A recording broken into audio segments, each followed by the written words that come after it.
এবার দেখো আরেকটা মজার অঙ্ক। এই দেখো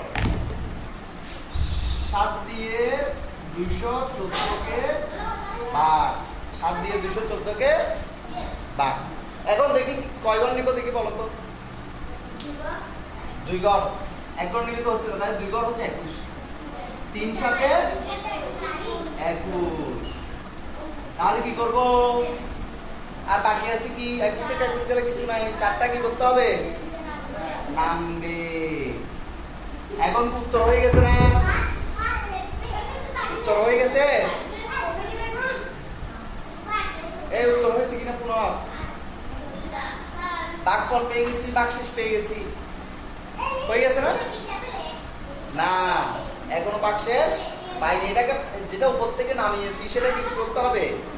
অবশ্যই ভাগ করতে হবে। তাহলে এখন 7 অকে 7 বড় হয়ে যাচ্ছে। তাহলে কি করতে হবে? ওই নিয়মটা, 7 এ 0, 7 গুণ 0 সমান 0। 7 অকে 7, কোনটা লিখবো? এটা 7 এ 0 0। এই তাহলে এখানে কত? 4। এই এখন লিখতে পারবো উত্তর। ভাগফল কত? ভাগফল হচ্ছে 30, ভাগশেষ হচ্ছে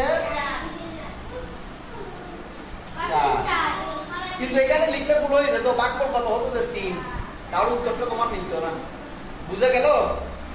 এটা কিন্তু খুব ইম্পর্টেন্ট, এটা অনেকেই পারে না। ঠিক আছে?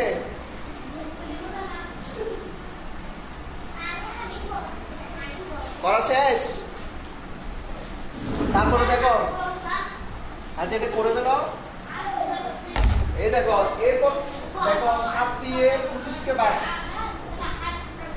এটা তো সবাই পারবে। কি হবে? 3 7 21, 4 7 28। 28 বড় হয়ে যাচ্ছে না? তাহলে 3 7 21।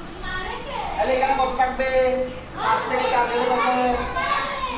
5 থেকে 1 গেলে কত? 4।